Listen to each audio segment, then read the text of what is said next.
Olá, pessoal. Então, essa aula seria ao vivo, né? Uma aula síncrona, e a gente trataria sobre dois temas que estão no final da unidade 4 de vocês, que chama bioacumulação e eutrofização, certo? A gente trataria sobre esses dois temas que estão no final da unidade 4 do livro de vocês e faríamos a correção da unidade 4 e a gente responderia juntos o final do capítulo, que é o para finalizar. Como vocês preferiram esta aula gravada, tá? Devido às atividades pendentes da turma. Portanto, a gente vai falar sobre esses dois temas. Eu vou corrigir a unidade 4 e o para finalizar, lá no finalzinho do livro, eu vou deixar para vocês me entregarem, tá bom? Então, vamos lá para a aula. Bom, gente, esses seriam os dois temas que a gente trataria hoje, que é eutrofização e a bioacumulação. Como a gente estava estudando, né, os ciclos biogeoquímicos, né, a gente estudou que várias substâncias químicas elas estão presentes no meio ambiente e que elas são recicladas pelos seres vivos junto com o ambiente. Então, essas substâncias químicas que estão presentes nos ecossistemas, elas a todo tempo elas ficam numa ciclagem, né? Elas ficam tanto passando pelos seres vivos quanto pelo meio ambiente. Sai do meio ambiente para os seres vivos e os seres vivos retornam ao meio ambiente. Isso que são os ciclos biogeoquímicos. Pois bem, sabendo disto, portanto, que as substâncias químicas elas passam do meio para os seres vivos e dos seres vivos para o meio, é que a gente consegue entender esses dois processos que são a eutrofização e a bioacumulação, tá bom? Primeiro a gente vai falar sobre a eutrofização. Então, gente, no que consiste a eutrofização? A eutrofização nada mais é do que um crescimento, uma multiplicação desordenada, aumentada de algas presentes em reservatórios de água, geralmente uma água mais parada, por exemplo, em lagoas, em açudes, em lagos, em reservatórios de água, bem como nas partes do rio onde a água corre mais devagar, vamos dizer assim, que a água tem que estar um pouco paradinha para que isso ocorra, tá bom? Então, eu coloquei aqui a definição, vou ler aqui junto com vocês. Trata-se de um processo de multiplicação de algas comum em corpos d'água, né, reservatórios de água, sem tanta movimentação, como lagos e represas, mas também ocorre em rios. Quem tem acesso a uma propriedade como açude, talvez já tenha percebido a ocorrência desse processo que é chamado de eutrofização. Eu coloquei aqui uma figurinha para ilustrar para vocês o que é a eutrofização. Então, como vocês podem ver, aqui provavelmente é um lago ou uma lagoa, certo? Vocês estão vendo que parece que tem uma cobertura verde por cima da água. Essa cobertura verde nada mais é do que estas algas que se multiplicaram demais, vamos dizer assim, em excesso. Isso é que a gente chama de eutrofização, tá? O que é, tia, que causa essa eutrofização? Então, o que causa a eutrofização é a quantidade excessiva de alimento dessas algas. Quando a gente estudou as cadeias alimentares, a gente viu que se eu retirar o alimento de um determinado nível trófico, né, de um determinado consumidor, por exemplo, de uma cadeia alimentar, ele morre de fome, né?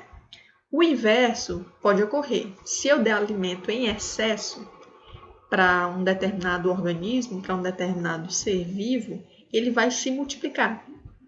Então, se tiver muita comida, eles vão se multiplicar, certo? Isso é o que ocorre naturalmente.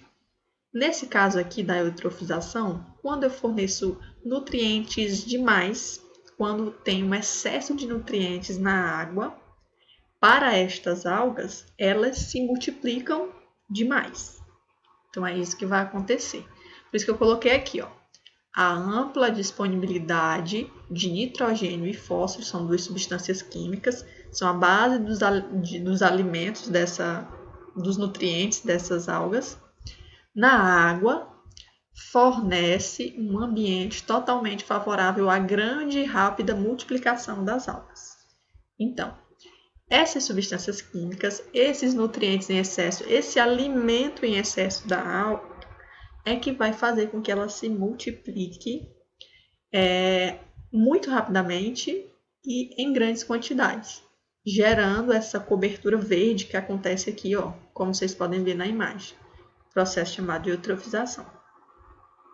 Esse processo, ele tanto pode acontecer naturalmente, só que isso demora séculos, sabe? Séculos não, demora décadas, demora muito tempo para acontecer de forma natural, mas principalmente pode ser ocasionado pelas atividades humanas. Então, nós, devido às nossas ações, principalmente a poluição da água, a gente fornece, vamos dizer assim, esses nutrientes em excesso para estas algas se multiplicarem e gerar esse processo de eutrofização, que vai ter consequências desastrosas para os ecossistemas aquáticos, tá bom? Então, coloquei aqui uma figurinha só para ilustrar como é que é antes do processo de eutrofização e o que acontece depois do processo de eutrofização. Se vocês observarem aqui do lado esquerdo, nós temos a condição normal, natural, que existia antes da eutrofização. Então, tem um baixo nível de nutrientes, uma boa penetração da luz solar na água, né, no ambiente aquático, grande quantidade de oxigênio na água dissolvido, pouco crescimento das algas e uma grande diversidade de peixes, né? Então tem muitos peixinhos aqui, vários tipos de peixinhos. Isso é o normal de um ambiente aquático. O que acontece no ambiente aquático quando ele sofre o processo de eutrofização? Tem uma grande quantidade de nutrientes na água e, embora pareça bom, na verdade não, porque essa grande quantidade de nutrientes vai fazer com que haja um alto crescimento de algas, que vai gerar aquela cobertura verde sobre a água, né? Que vai impedir a penetração da luz, então vai pouca penetração da luz na água. Devido à pouca penetração da luz, essas algas, tá vendo que tinha aqui no fundo, que são algas fotossintetizantes, que fazem fotossíntese, elas não vão conseguir fazer fotossíntese, não vai ter oxigênio dissolvido o suficiente na água. E isso vai causar o quê? A morte dos peixes, porque os peixes literalmente vão morrer afogados, exatamente, os peixes vão morrer afogados porque não tem oxigênio para eles respirarem dentro da água. Isso vai fazer com que os peixes morram e diminua, né, a diversidade de peixes naquele ambiente, certo? É isso que vai acontecer. Então, vamos lá. Então, como eu disse para vocês, a eutrofização, ela tanto ocorre de forma natural, quanto pode ocorrer devido às ações do homem, né? Chamada atividade antrópica causada pelo homem. Como existem esses dois tipos, a gente classifica a eutrofização em natural, né? Quando ocorre naturalmente, e artificial, quando é causada devido à atividade antrópica, atividade do homem. Tá bom? Então, eu coloquei aqui, ó, eutrofização natural, ó, olha o tanto que demora, tá vendo? E a eutrofização artificial, causada pelo homem, que é bem mais rápida e que causa problemas muito sérios para os ecossistemas marinhos. Coloquei aqui a definição dos dois tipos, tá? Eutrofização natural. Os nutrientes são carreados naturalmente, carreados é o mesmo que carregados, tá bom? Naturalmente para os ambientes aquáticos, com a ação das águas superficiais e da chuva. Então, as águas da chuva que carregam esses nutrientes para dentro dos reservatórios de água, como lagos, lagoas, açudes, rios, que lavam a superfície terrestre. É um processo lento, que pode levar centenas de anos, também conhecido como envelhecimento natural desses ambientes. Já a eutrofização artificial, que está aqui embaixo, ó, os nutrientes apresentam as mais diversas origens, como esgoto doméstico, atividades agrícolas, e a gente vai ver outras origens também desses nutrientes. Dessa forma, o processo ocorre de forma dinâmica, o que leva a um envelhecimento precoce desses ambientes, alterando suas características naturais e tornando a água indisponível para diversos usos, inclusive para nós. Ela se torna inútil para o nosso uso, para os mais diversos, tanto para utilizar, por exemplo, para limpeza, quanto para o consumo, né? Beber, por exemplo. Continuando, eu trouxe aqui para vocês as consequências. Esse aqui é um texto, eu vou deixar o PDF desse arquivo para vocês estudarem, enfim, conhecerem mais sobre o processo. Eu não vou ler tudo, eu vou explicar aqui na figurinha, tá bom? Opa, deixa eu baixar aqui, pronto.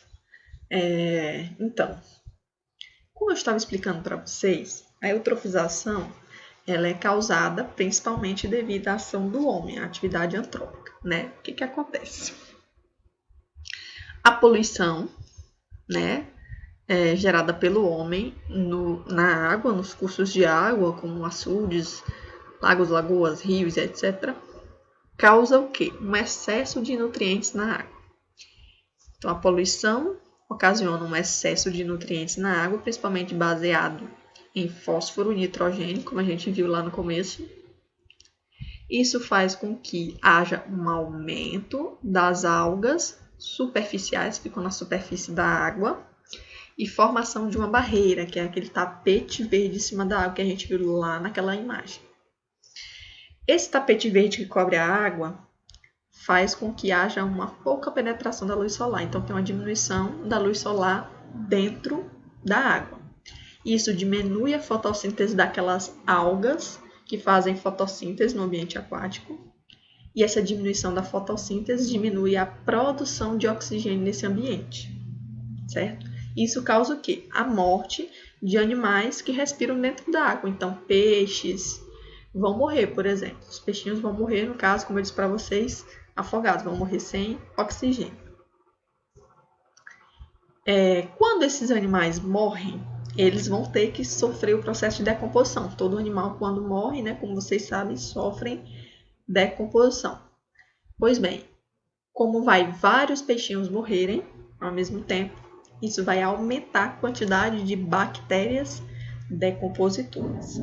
Esse aumento da quantidade de bactérias decompositoras, né, vai diminuir ainda mais a quantidade de oxigênio na água, porque a decomposição ela utiliza oxigênio. Então, essas bactérias vão utilizar oxigênio para fazer a decomposição. Vai diminuir ainda mais a quantidade de oxigênio na água, dissolvido na água. Quando a quantidade de oxigênio ficar tão baixa, mas tão baixa, mas tão baixa, essas bactérias vão morrer também, né, porque elas precisam do oxigênio, e vão restar apenas nos ambientes aquáticos as chamadas bactérias decompositoras anaeróbias. Ah, tia, que é isso? Essas bactérias decompositoras anaeróbias são bactérias que fazem decomposição, só que não utilizam oxigênio para isso. É um outro tipo de bactéria. E essas bactérias decompositoras anaeróbias, que não utilizam oxigênio, elas produzem gases tóxicos que ficam na água. Além desses gases tóxicos produzidos por essas bactérias decompositoras anaeróbias, as próprias algas, aquelas algas superficiais, elas também vão produzir toxinas, tornando a água tóxica, por isso imprópria para o nosso uso, beleza? Então, aqui fica explicado sobre como que ocorre, né, as consequências da eutrofização. Então, percebam como é desastroso, né, como destrói todo o ecossistema aquático.